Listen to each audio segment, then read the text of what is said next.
কথা হয়েছিল তো এই সিকিউরিটি এটা কি আপনার কবে আসবে মানে ইন্টারভিউটা?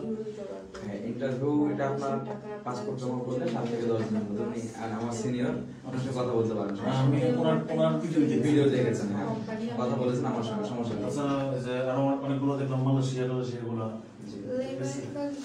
তো ভাবলাম যে সরাসরি কথা বলা হবে ফোনে ডিটেলস বলা যাবে না। আচ্ছা এখন আপনাদের কাছে বর্তমানে কি কি আছে আর কি মানে ভালো বিষয় মধ্যে এখন কোন দেশে আছে? ভালো বিষয়ের মধ্যে হচ্ছে আপনার দুবাই সিকিউরিটি গার্ডের ভিসাটাই সব থেকে বেটার। আর যদি আপনার কোনো কাজের স্কিল থাকে সেক্ষেত্রে কাজের উপর ডিপেন্ড করে আপনি যেতে পারেন। এমনিতে কোনো কাজ জানা আছে আপনার? কাজ তো হসপিটালিটি লাইনের কাজ জানা আছে, কিন্তু আপনার হোটেল সেক্টর কাজ করছে। আমি বাইরে ছিলাম আপনার 11 বছর, কাতারে ছিলাম, দুবাইতে ছিলাম। আপনার পাসপোর্টে এখন বর্তমানে বয়স আছে কত? বয়স 37। এখন বর্তমানে হচ্ছে আমাদের কাছে যে ভিসাগুলো আছে সেগুলো হচ্ছে আপনার কনস্ট্রাকশন সেক্টরের ভিসা, যেমন carpenter, mason, steel picture, electrician, welder, এই ধরনের কাজের ভিসাগুলো আমাদের কাছে আছে। ঠিক আছে, তো আপনি যদি যেতে চান সেক্ষেত্রে হচ্ছে যে আপনার সিকিউরিটি গার্ডে যেতে পারেন, স্যালারি বেশি পাবেন এবং এটা মনে হয় আমার কাছে স্মার্ট একটা জব দুবাইতে। অবশ্যই ইন্টারভিউয়ের মাধ্যমে যেতে হবে। ইন্টারভিউটা আপনার এটা কি ডেট দেওয়া হয়েছে নাকি না এখন দেওয়া হয়নি? এটা প্রতি 10 থেকে 12 দিন বা 15 দিন, সর্বোচ্চ 15 দিন। 11 তারিখে হয়ে গেল একটা। জি 11 তারিখে, নভেম্বর 11 তারিখে হয়ে গেছে না? হ্যাঁ 11 তারিখ, 12 তারিখ, 13 তারিখ, 14 তারিখ টানা ছিল। হ্যাঁ আমাকে ইনফর্ম করছে দুবাই থেকে, তো আমি দেই নাই গিয়া। তখন আমি নতুন আসছি বিদেশ থেকে, বলে একটু দেখি আসলাম মাত্র। আমি 25 তারিখে আসছি নভেম্বর। তো এখন দেখি যে ভালো কোনো বিষয় চলে যাবো। এই কারণে আপনার ভিডিওগুলো দেখছি, প্লাস আমি কন্ট্যাক্ট করছি কি নাম্বার আছে, ঠিক আছে। তো আপাতত এই ভাবছি যে ওইটা হয়তো সিকিউরিটি কেস হয়ে গেছে। আমি বলছি না 1920 দিলাম, তখন আমি জিজ্ঞেস করছি যে এটা কি ট্রান্সলেট রুম, তখন উনি বলছে হ্যাঁ ট্রান্সলেট আমি ট্রান্সলেট, তারপর জিফোরেস ওগুলো ভাই ভালো কোম্পানি। কারণ এমনিতে নরমালি দুবাই ভিসাই মতো বন্ধ। যেগুলো হচ্ছে হাই প্রফেশন, এই ধরনের যে গ্রুপগুলো আছে তারাই হচ্ছে বাংলাদেশ থেকে বা অন্য কান্ট্রি থেকে লোক নিতেছে। স্যার বাংলাদেশে যাদের 18 বছর বয়স বা হচ্ছে যে কোনো কাজ জানে না, আগে তো ঢুকতে পারতো, এখন তো এগুলো বন্ধ করে দিয়েছে। হাই প্রফেশন জানে না, তাদের ঢুকতে পারতেছে। এই সিকিউরিটির যে কাজটা, এটা কি আপনার তাদের আমি ডিটেলস দেখলাম, ইতিহাদ রুডার, তারপরে ক্লিনার, অনেক কিছু দেখলাম। এটা কি এয়ারপোর্টের মূলত এয়ারপোর্টে এয়ারপোর্ট ক্লিনার, হাউসকিপার, একটা কাজটা কি মূলত এয়ারপোর্টে অন্য কোনো জায়গায় দেওয়া সিকিউরিটি এয়ারপোর্টে দিব। সিকিউরিটি হলো এয়ারপোর্টে দেবে। এখন আচ্ছা না মার্কেট সিকিউরিটি না, এটা এগুলো না, যেমন স্কুলের সিকিউরিটি। দেখেন এখানে হচ্ছে যে আপনার মূলত আপনার উচ্চতা এবং আপনার কোয়ালিফিকেশন মানে খুব ট্রাপ কিন্তু হচ্ছে যে আপনার ইন্টারভিউতে টিকা। সো এতটা যাচাই বাছাই করে নেওয়ার উদ্দেশ্য হচ্ছে যে এয়ারপোর্টে সিকিউরিটি গার্ড হিসেবে আপনাকে দিবে বা হচ্ছে যে চাকরিটা আপনার ওখানে হবে। এখন আপনি যদি বলেন যে ভাই কোন এয়ারপোর্টে হবে, এটা আসলে বলেন না একটা এয়ারপোর্টে দিই, কারণ এটা একটা গ্রুপ অফ কোম্পানি যেখানে হচ্ছে যে আপনার তারা সার্ভিস প্রোভাইড করে থাকে। ধরেন যে বড় বড় যে বিজনেস কোম্পানি আছে বা হচ্ছে যে এয়ারপোর্ট আছে বা এই ধরনের সরকারি যে প্রজেক্টগুলো আছে এগুলোতে তারা মূলত সার্ভিসটা প্রোভাইড করে থাকে। আচ্ছা বুঝতে পারছি। তো আপনার আপনি কি শিওর যেটা এয়ারপোর্টে অন্য কোনো জায়গায় না, যেমন মার্কেট টার্গেট এগুলোতে না? না না কারণ জি ফরেস্ট তো সব জায়গাতে, জি, কারণ আমি দুবাইতে ছিলাম, দেখছি জি ফরেস্ট আপনার অনেক মানে লাইক হচ্ছে যে আপনি বাংলাদেশের যে সিকিউরিটি গার্ড কোম্পানিগুলো আছে বা সার্ভিসেস লিমিটেড গুলো আছে সেম। যেমন হচ্ছে যে দেখেন আপনি বাংলাদেশে যে জি4 আছে ওরা কিন্তু ভালো ভালো জায়গাগুলোতে কিন্তু লোকজন দিচ্ছে, কিন্তু এমনিতে নরমালি কিন্তু অনেক আছে বাসা দিচ্ছে, মানে থার্ড পার্টি কোনো কিছু পাইলে দিয়ে দিচ্ছে, আর্নিং করতেছে। সো তাদের একটা রেপুটেশন আছে। আচ্ছা আচ্ছা। So same. আর এই সিকিউরিটি ব্যতীত অন্য বেটার কোনো দেশে আছে আপনাদের?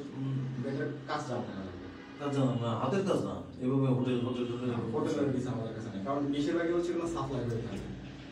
ইউরোপ বাদে যদি আপনি মিডল ইস্টের কথা চিন্তা করেন তাহলে ম্যাক্সিমাম ক্ষেত্রে হচ্ছে আপনার সাপ্লাই হয়ে থাকে। এখন আমি যদি একটা অরিজিনাল আমার কাছে হোটেল আছে তাহলে মানুষ মনে করে যে 3-4 লাখ টাকায় যেতে পারবো, কিন্তু যদি আপনি অরিজিনালি যদি অথেন্টিক কোনো একটা কোম্পানিতে যান তাহলে আপনার রেটটা একটু বেশি পড়ে, 4.5 লাখ থেকে 5 লাখ টাকা পড়ে। কিন্তু মানুষ মনে করে যে তাহলে আমি ইউরোপে যেতে পারি, নন কান্ট্রিগুলোতে তো 5.5 লাখ 6 লাখে যাওয়া যায়। তো এই কারণে হচ্ছে যে এগুলোতে গিয়ে মানুষ প্রতারিত হয় বেশি। আপনার রেস্টুরেন্টের কথা বলে নিলাম, রেস্টুরেন্টের কাজ থাকে না, তাকে অন্য কোনো কাজে দিয়ে দিতে হয়। তো এই কারণগুলোর জন্য আমরা রেস্টুরেন্টের কাজ নিয়ে কাজ করি না। যাদের কাজ প্রপার ভাবে জানা আছে তাদের, বা আসলে যেটা আমার অথেন্টিকেশন আছে যে এই রেস্টুরেন্টটা ভালো বা আমার লোকটা ওইখানেই যাবে, সেই ক্ষেত্রে আমরা দিতে পারি। কিন্তু এই মুহূর্তে আমাদের কাছে কাজ নেই, রেস্টুরেন্ট বা কফি শপে কাজ নেই। না। না রেস্টুরেন্ট কফি শপ আমি ইন্টারেস্টেড না, ঠিক আছে। যদি হোটেল, কারণ অভিজ্ঞতা আমার হোটেলে, ম্যানেজার ছিলাম হোটেলে, ভার্সিটির কাছে, তো অনেক বছর অভিজ্ঞতা, তো তো ভাবলাম যদি এই ধরনের কাজ পাই তো আমার জন্য বেটার। বেটার হয় না, এই মুহূর্তে আমাদের কাছে কাজ নেই। কারণ আমরা এমনটা করবো না যে আপনার ফাইলটা রেখে দিলাম। ম্যাক্সিমাম ক্ষেত্রে কিন্তু আপনার এজেন্সি এমনটা করে যে আপনার আমার কাছে কাজ নেই, বাট আপনি আসলে আমি আপনাকে ফিরে দেবো না যে ভাই আমার কাছে কাজ আছে দেন। তারপর আমি আমার সহকারী বা হচ্ছে যে অনেক এজেন্সির সাথে আমাদের পরিচয় আছে, তাদের সাথে খুব গুড রিলেশন। ভাই আপনার কাছে কাজ আছে, যে ভাই হ্যাঁ কাজ আছে, তাহলে এই পাসপোর্টটা আমি দিয়ে দিচ্ছি আপনাকে, এই কাজটা করেন। এই কাজটা আমরা করি না, যেটা আমরা অথেন্টিকেশন নাই, আমরা যেটা যাচাই বাছাই করি না, ওই কাজগুলো নিয়ে আমরা কাজ করি না। আমরা অল্প কয়েকটা কান্ট্রি নিয়ে কাজ করি, অথেন্টিকেশন নিয়ে কাজ করি। স্পেশাল দুবাই বেশি করেন না? দুবাই করতেছি, সৌদি করতেছি, রাশিয়া করতেছি, কিন্তু প্রত্যেকটাতে হচ্ছে আপনার কাজের স্কিল থাকা লাগে। ডেলিগেট ইন্টারভিউ ওগুলো স্কিল ছাড়া হবে না, সিঙ্গাপুর কোনোভাবে স্কিল ছাড়া হবে না। মালয়েশিয়া হচ্ছে ট্যুরিস্ট ভিসা নিয়ে কাজ করতেছি। মালয়েশিয়া শুধুমাত্র পৌঁছায় দেওয়া পর্যন্ত আমাদের দায়ভার, এরপরে আমি জানি না ভাই, কারণ মালয়েশিয়ার কলিং ভিসা এই মুহূর্তে বন্ধ আছে। ইলেকট্রিশিয়ান বলবার ওইটা, হ্যাঁ ওটা চাইলে যেতে পারে। ইলেকট্রিশিয়ানের কাজ যদি মোটামুটি জানা থাকে সেক্ষেত্রে আপনি হেল্প পাবেন। কাজ তো জানি না, কাজ দাম মতো শুনতে হবে না। ইন্টারভিউ দেওয়া লাগবে না। না তাহলে তো তারপরে সৌদি আরব আছে, আপনার যারা কাজের না তাদের জন্য ফ্যাক্টরি ভিসা আছে, কিন্তু আপনাকে লেবার পদে কাজ করা লাগবে। স্যালারি তো কম হবে, 1100 রিয়াল স্যালারি হবে, খাবারের জন্য পাবেন 300 রিয়াল। ওগুলোতে হবে তো পারেন আপনি করছেন একটা, আপনি উপরে কাজ করছেন কিন্তু নিচে তো আসবেন না। আপনার সবসময় মানে লক্ষ্যই থাকবে যে উপরে দিকে, সেটাই। না মোটামুটি ট্রান্সলেট কোম্পানি বলে ভালো, ওরা মোটামুটি কি ভালো দেখেন ট্রান্সগার্ডে হচ্ছে যে আপনার কাজ করতে হবে, ডিউটি করতে হবে, কিন্তু স্যালারি নিয়ে তারা ঘুরায় না। আপনি যদি ট্রান্সগার্ডে যান হয়তো আপনার মনে হবে যে আমি ডিউটি বেশি করতেছি, কিন্তু আপনাকে স্যালারি নিয়ে ঘোরাবে না, কোনো প্রকার ঝামেলা করে না তারা। কিন্তু ওভারটাইম হয়, ওভারটাইম আছে 100% আপনি তো আরো পাঠিয়েছেন না মানে ট্রান্সলেটে যারা গেছে তারা কি কোনো গুড ফিডব্যাক দিয়েছে এরকম? দেখেন যারা ভালো থাকে, ধরেন যে আমি আপনাকে পাঠাইছি, আপনার কথা বাদ দিলাম, আমি র্যান্ডম মানুষের কথা বলছি, ধরেন একটা মানুষকে পাঠাচ্ছি, ভালো থাকলে কিন্তু সে যোগাযোগ করে না। যখন খারাপ থাকে তখন যোগাযোগ করে যে ভাই কি পাঠাইছেন, কই পাঠাইছেন, ভালো না, খাইতে পারি না, চলতে পারতেছি না। কিন্তু ভালো থাকলে কিন্তু আপনার আর খোঁজ খবরই পাবেন না। আপনার যোগাযোগ আছে যে আপনার মধ্যে যে টাকা যাওয়ার সময় ওভারটাইম হইতেছে জানা আছে আপনাদের, মানে ওভারটাইম হইলে আপনার টাকাটা দিয়ে মূলত হচ্ছে যে এখন বর্তমানে আমার কাছে যে নিউজ আছে, সিকিউরিটি গার্ডের জবটা 12 ঘন্টা, টোটালি 12 ঘন্টা এক আলাদা ডিউটি, কোনো প্রকার 8 ঘন্টা হচ্ছে না। ট্রান্সগার্ড 8 ঘন্টা সিকিউরিটি না এখন হচ্ছে না, একদম টোটাল 12 ঘন্টা ডিউটি হচ্ছে। এই 1920 দিরহামের ভিতরে 12 ঘন্টা টানা ডিউটি, কোনো প্রকার ওভারটাইম নেই। 1920 দিনের আমাদের স্যালারি এটা 12 ঘন্টা ডিউটি করার পর 1920 দিন আসবে বর্তমানে। হ্যাঁ তো আপনার কিন্তু 8 ঘন্টা ছিল আগে যেগুলো নিছি সেগুলোকে 8 ঘন্টাতে পাঠানো হয়েছে, কিন্তু এখন যে বর্তমানে যেগুলো নিউজগুলো আসছে সেগুলো হচ্ছে 12 ঘন্টা ডিউটি, কোনো প্রকার 8 ঘন্টা না। 12 ঘন্টা 1920 ঘন্টা তো কম যাবে, তাই না? আপনার 8 ঘন্টায় যদি 1920 দিন হয় আর 4 ঘন্টা ওভারটাইম, এটা স্বাভাবিক। আর এটা শিফট ডিউটি হয়।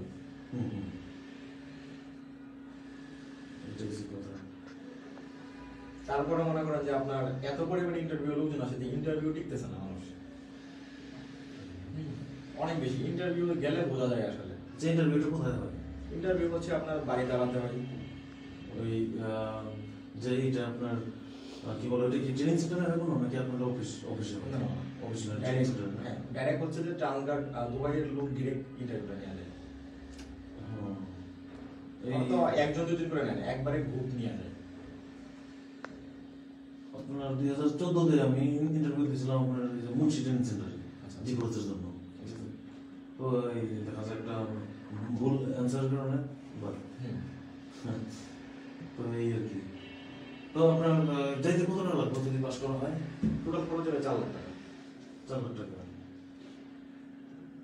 দেখেন আমি আপনার এখানে মিথ্যা ইনফরমেশন না, না, যেটা সত্য সেটা আপনি ওইখানে গিয়ে মানে প্রতারিত হইলেন, কারণ আপনি যেহেতু জানেন যে আমি 8 ঘন্টা বললাম এখানে 12 ঘন্টা ডিউটি, আপনি অবশ্যই মন খারাপ হয়ে যাবে যে আপনি তো প্রতারণা করলেন আমার সাথে। তো এটা তো কোনো মানে হয় না। আমি দিনে না, আমি মাসে একটা কাজ করবো কিন্তু সঠিক হয়েছে। শুধু শুধু তো মানুষকে হয়রানি করে লাভ নেই। সেটা ভালো বলছেন যেটা আপনার বলার। তো 4 লাখ টাকা তো মানে এর আগে যে 11 তারিখে যে ইন্টারভিউ গেল তখন তো আপনার বলে দেওয়া হয়েছে, মানে যার মতো আমি জিজ্ঞাসা করছিলাম উনি 3 লাখ 20 হাজার চাইছেন। সেটা হয় তাদের, আপনার তো বেশি অনেক। হ্যাঁ আমাদের ফিক্সড 4 লাখ টাকা। এখন দেখেন আপনার যে এজেন্সি আপনার ভালো লাগবে, যে এজেন্সি যাচাই বাছাই করে মনে হয় যে না এটাতে যাওয়া যায়, আপনি সেখান থেকে যাবেন। আমি টাকা বলে ফেললে যে আপনি মানে যাবেন এমন তো কিছু না। সেটাই আপনি যাচাই বাছাই করেন। আপনি আমার এখানে আছেন, আরো কয়েকটা এজেন্সিতে যান, যেখান থেকে মনে হয় যে না এখান থেকে গেলে আমার মনে হয় যে বেটার, আমার সব দিক দিয়ে সেফ, মানে টাকার দিকেও আমার কম লাগতেছে এবং জিনিসটাও অথেন্টিক, সেক্ষেত্রে আপনি সেখান থেকে যাবেন। তা আপনার যাওয়ার জন্য পাসপোর্ট কতদিন আগে জমা করতে হবে? আপনি যদি এখন পাসপোর্ট জমা করেন এক্সাম্পল, সেক্ষেত্রে হচ্ছে যে আপনার 7 থেকে 10 দিন এর ভিতরে আমরা আপনাকে ইন্টারভিউ দেবো। ইন্টারভিউটা দিয়ে যদি ইন্টারভিউ আমরা না দিতে পারি, আপনি তাহলে আপনার পাসপোর্ট ব্যাক নিতে পারেন, সমস্যা নেই। ঠিক আছে, তারপরে আপনি যেদিনকে ইন্টারভিউ দিবেন সেদিনকে আপনাকে রেজাল্ট দিয়ে দিবেন। আপনি কত মার্ক পেয়ে পাস করছেন বা ফেল করছেন সেটা কিন্তু দিয়ে দিবেন। যদি আপনি পাস করেন সেক্ষেত্রে হচ্ছে সাথে সাথে আপনাকে একটা প্রি মেডিকেল করাবে, 2000 টাকা খরচ হবে। এটা আপনার ব্যক্তিগত খরচ। এই মেডিকেল খরচটা আপনার ব্যক্তিগত মেডিকেল খরচ, মেডিকেলটা করাই দিবে। মেডিকেল করানোর পরে হচ্ছে আপনাকে রিপোর্টটা দিয়ে দিবেন যে ফিট নাকি আনফিট। ঠিক আছে, দেন হচ্ছে যে আপনি আমাদেরকে 30,000 টাকা পে করবেন। ইন্টারভিউ সিলেকশন হওয়ার পরে মেডিকেল টিকার পরে হচ্ছে যে আপনি আমাদেরকে 30,000 টাকা পে করবেন। যদি ইন্টারভিউ সিলেকশন না হন তাহলে টাকা দিবেন না, পাসপোর্ট নিয়ে চলে যাবেন। ঠিক আছে, দেন হচ্ছে যে আমরা কাজের সামনে দিকে এগিয়ে নিয়ে যাবো আর কি। এটা আপনার প্রসেসিং টাইম কতদিন? 2 মাস সময় লাগবে। ইন্টারভিউ পর 2 মাস। ইন্টারভিউ পরে 2 মাস সময় লাগবে। কারণ এটা হচ্ছে যে আপনার একটা ভিসা আপনার আসবে না, আপনার সাথে যারা টিক দিয়ে এক ভিসে সবার ভিসা একসাথে বের হয়ে আসবে। এবং ফ্লাইট সবার একসাথে ফ্লাইট হবে, গ্রুপ ফ্লাইট। হ্যাঁ গ্রুপ ফ্লাইট হবে।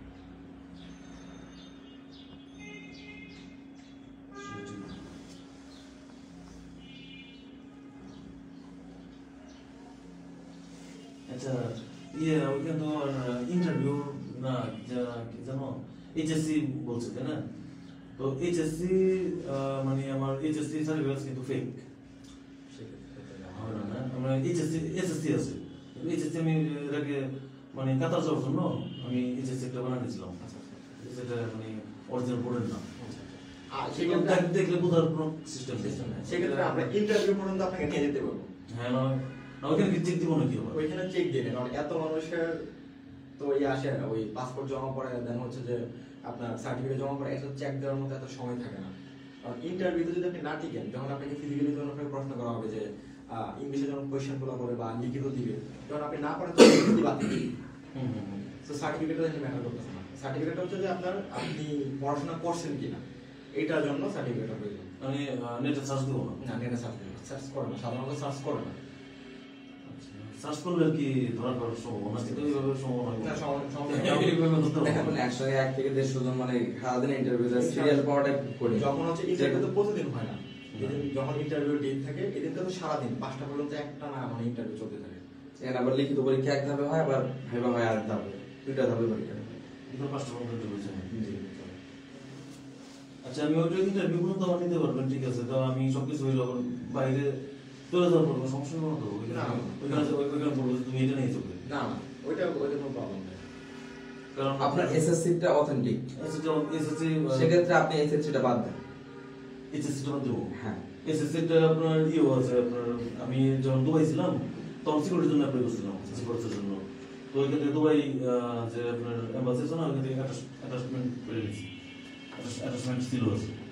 তো আপনার ওইখানে সিকিউরিটি জব করে দিলে এটা আমি জানি যতটুকু আপনার সার্টিফিকেট অ্যাটাচমেন্ট করতে হয়, এই পররাষ্ট্র মন্ত্রণালয় থেকে অ্যাটাচমেন্ট করতে হয়। তো আমি বাংলাদেশ থেকে অ্যাটাচমেন্ট করে ওইখানে অ্যাটাচমেন্ট করছি। এখন আপনার যদি কনফিডেন্স থাকে সেক্ষেত্রে আপনি এসএসসিটাতে করতে পারেন, সমস্যা নেই। এসএসসি হ্যাঁ, যদি মনে হয় যে আপনি ইন্টারভিউটা আমি পারবো বা টিকতে পারবো, সেক্ষেত্রে আমরা এসএসসি তাহলে এইচএসসি চাইছে? হ্যাঁ, এসএসসি চাইছে, কিন্তু দেখেন এসএসসি চাইছে কেন চাইছে?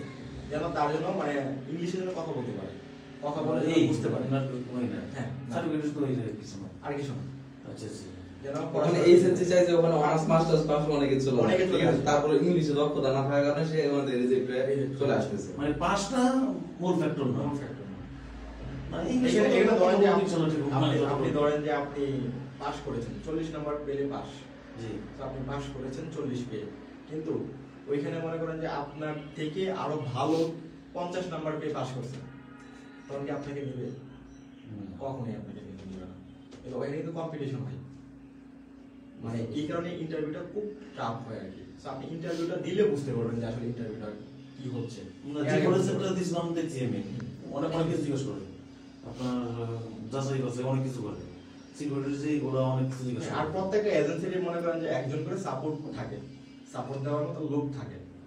যে জায়গাতে কাজ করুক না কেন প্রত্যেকজনেরই হচ্ছে যে একজন করে থাকে যে সাপোর্ট দেবে, ক্লায়েন্টকে সাপোর্ট দেবে। আপনাদের তো হ্যাঁ অবশ্যই 100%।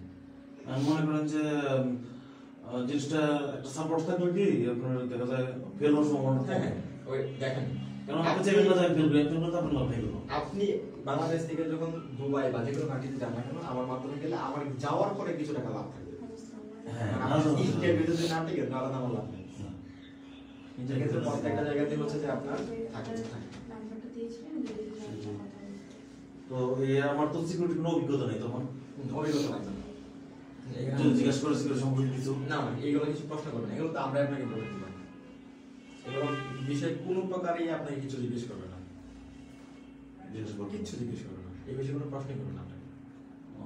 শুধু দেখবো যে বেসিক ইংলিশটা আমার আপনি আছে ইংলিশ জানেন কিনা, কথা বলতে পারেন কিনা। আর আপনাকে যেটা সেদিন বলেছিলাম যে সিকিউরিটি একটা যেমন গেট আপ এরকম অন্যরকম একটা আলাদা থাকে না, আপনি স্যুট বুট পরে যাবেন এবং সিকিউরিটি মনে করেন যে আপনি মনে করেন যে উনি ইন্টারভিউ নিচ্ছেন, তো আপনি যখন ইন্টারভিউ পড়ে যখন ঢুকবেন তখন সিকিউরিটি কিন্তু আলাদা একটা মনে করেন যে সালাম হয় বা একটা ঢোকার একটা স্টেপ আলাদা হয়, সেটা দেখে সে কনভিন্স হয়ে গেলে মনে করেন যে ওই জায়গায় আপনার ভাইবাতে অনেক মার্কটা বেশি আসে। অনেকে আসে মনে করেন যে দরজা খুলে সারাতে ঢুকে পড়লো, এসে বসতে না বলতে বসে গেল, এটা তো সিস্টেম না। মানে এখানে আপনার মূলত এগুলা হলো দেখেন সবকিছু। আপনি তাহলে ইন্টারভিউ দিতে পারেন, ইন্টারভিউর জন্য কোনো টাকা পয়সা নিচ্ছি না, ইন্টারভিউ দিতে পারেন।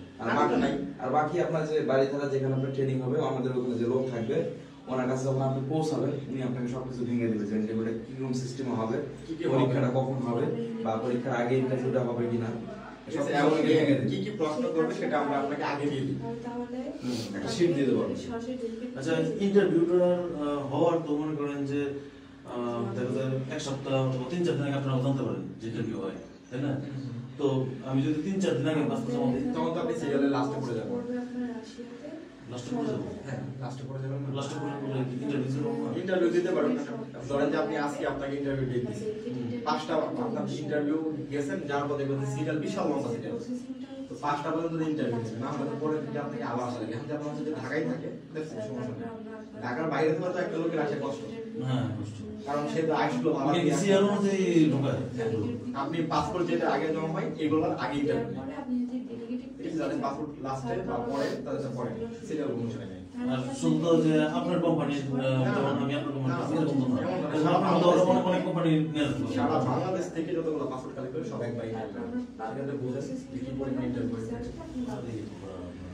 অনেক উদ্যোগ সারা বাংলাদেশ থেকে যার যার যে একটা কাজ যখন আসে, ধরেন যে আপনার 500-600 লোক নিবে, তো 500-600 লোক যদি নিয়ে থাকে তাহলে বুঝেন কত হাজার মানুষের ইন্টারভিউ নেওয়া হয়, সেখান থেকে বাছাই করে 400-500 লোক নেয় সারা বাংলাদেশ থেকে। ইন্টারভিউ তো কি করে কষ্ট। আমরা এই পর্যন্ত যারা বর্তমানে টিকছে মাত্র 2 জন লোক টিকে দিয়েছে, প্রায় মনে হয় যে 15 জনের ইন্টারভিউ করে 2 জন লোক টিকে মানে সিকিউরিটিতে সিকিউরিটিতে। অনলি 2 জন মানে 2 জন চলে গেছে না কাজ এখনো মানে প্রসেসিং আছে, প্রসেসিং আছে প্রসেসিং আছে। ওই যে নভেম্বরে যেটা হলো হ্যাঁ হ্যাঁ মানে বিষয় বাইরে নাই তো এখন পর্যন্ত পাঠান নাই জব কার্ডে এর আগে পাঠাইছি, আগে আরেক কাজ পাঠাইছেন আগে এক ব্যাচ পাঠাইছি। কতজন পাঠাইছেন ওই সময় পাঠাইছি মানে 3 জন না 4 জনকে পাঠাইছি, মানে আমাদের এজেন্সি ভাই খুব সমস্যা, ঠিকানাই খুব সমস্যা। জি ফোর্সটা দর্শন না না আর ওই পর এখন পর্যন্ত আসেনি, আমাদের কাছে আসেনি। সিকিউরিটির মধ্যে জি ফোর্স বেস্ট না আমাদের অবস্থা ভালো তো না, বুঝতে পেরেছি। এটা ওয়ারেন্টি কোম্পানি সব জায়গায় আছে ইন্টারন্যাশনাল। ট্রান্সফারটা আবার মানে আপনার দুবাইয়ের ভিতরে পাবো, এটা আপনার ইন্টারন্যাশনাল না, কিন্তু দুবাইয়ের ভিতরেই কোম্পানিটা পাবো মোটামুটি। আচ্ছা ঠিক আছে, আমি তাইলে আপনার যদি সিরিয়াল দিলে আমার একটু লেটও হয়, ঠিক আছে চেষ্টা করবো। মানে আপনার কিছুদিন দেখা যায় যত তত শুধু আপনার নিউজটা আইছে তখন আমার জানা গেছে, ঠিক আছে। তখন জানা যায় আপনাকে কত তারিখ ইন্টারভিউটা আছে, আপনাকে পাসপোর্ট জমা করতে চান? আচ্ছা সমস্যা নেই। হ্যাঁ ঠিক আছে, ইনশাল্লাহ আমি পাসপোর্ট দিয়ে দেবো। এখন আমি আপনার চাইলে পাসপোর্ট দিতে পারি, কিন্তু ঘটনা হয়েছে কি এখন আমি পাসপোর্ট দিয়ে দেবো, আমি দেখা যায় ভালো কোথায় এক জায়গায় অবশ্যই আমি অ্যাপ্লাই করবো, কারণ এই একটা নিয়ে তো বসে থাকলাম হইব, বুঝতে পারছেন না? এক জায়গায় দেখা যায় স্টুডেন্ট বিষয়ে বা স্টুডেন্ট বিষয় না, দেখা যায় আপনার ইউরোপের বা যে কোনো একটা দেশে আমি চান্স পেলাম চলে যাবো। ঠিক আছে, তাহলে আমরা আপডেট আসলে জানাই দেবো আপনাকে। হ্যাঁ আমার আছে এটা আমার জন্য বেটার। হ্যাঁ। একটু লেট আমি যদি কিছু কোনো করলাম সমস্যা নেই, ঠিক আছে? দেখা যায় আমি পাসপোর্ট আমি আপনার দিতে পারলাম, আবার আসতে হবে কেন বুঝতে পারছি। আমার আড়াই ঘন্টা লাগছে বাসে বসে থাকবে, ঠিক আছে? তো মোটামুটি দূর, আমাকে শিওর আপডেট জানাবেন, ঠিক আছে? যদি আমি দেশে থাকি তখন আমি হোয়াটসঅ্যাপ দিতে বুঝতে পারবো যে ভাই আমি আছি দেশে, ঠিক আছে? যেদিন বলবেন আমি ওদিন পাসপোর্ট দিয়ে দেবো। যে বিলাল ভাই আমাদের নিউজটা আসছে 10 তারিখে ইন্টারভিউ, 15 তারিখে ইন্টারভিউ, আপনি যত তাড়াতাড়ি সম্ভব পাসপোর্ট দিয়ে দেবেন। স্যার আমি এসে পাসপোর্ট দিয়ে দেবো, ঠিক আছে? থ্যাংক ইউ, দেখা হবে ইনশাআল্লাহ। আসসালামু আলাইকুম। আমার হাইটে চলবে তো নাকি? হ্যাঁ, হ্যাঁ। পাসপোর্ট 8 ইঞ্চি, ঠিক আছে? ঠিক আছে, পারফেক্ট। আচ্ছা।